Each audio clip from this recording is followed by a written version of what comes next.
Praise అలా దేవుని పరిశుద్ధ నామానికి మహిమ కలుగును గాక.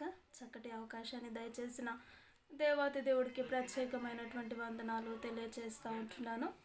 ఈ సమయంలో పరిశుద్ధ గ్రంథములో నుండి ఒక లేఖనాన్ని మనం చూసుకుందాం.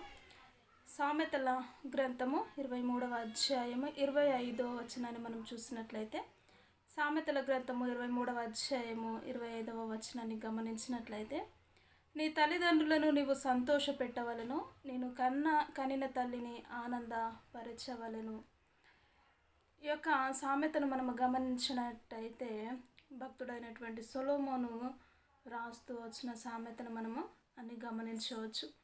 ఇక్కడ దేనికి ప్రాధాన్యతను ఇస్తూ ఉంటున్నాడు అని మనం చూసినట్లయితే, నీ తల్లిదండ్రులను నువ్వు సంతోషపెట్టవలను, నేను కనిన తల్లిని ఆనందపరచవలను.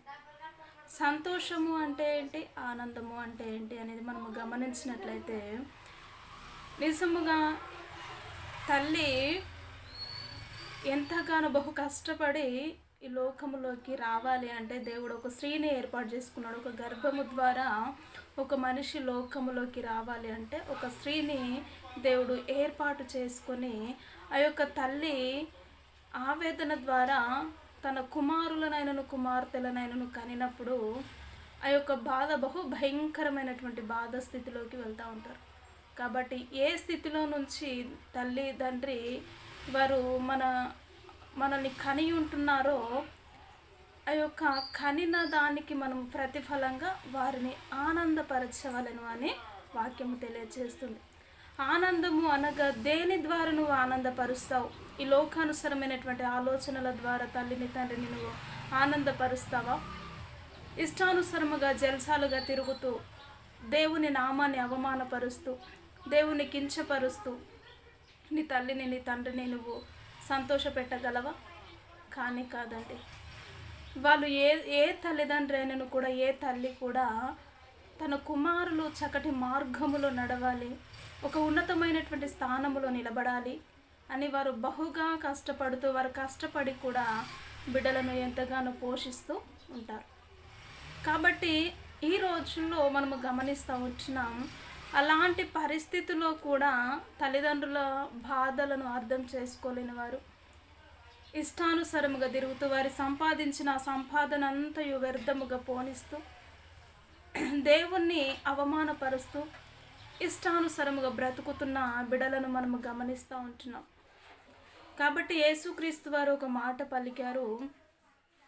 అతడు సిలువలో వేయబడుతూ ఉంటున్నప్పుడు, సిలువను మోసుకొని వెళ్తూ ఉంటున్నప్పుడు మార్గం మధ్యలో తల్లి అయినటువంటి మరియా ఏడుస్తూ ఉంటున్నప్పుడు ఒక మాట పలుకుతాడు యేసుక్రీస్తు వారు. ఏమనంటే, అమ్మ నా కొరకు కాదు, మీ కొరకు, మీ పిల్లల కొరకు ఏడవండి అని చక్కగా చెప్పారనమాట.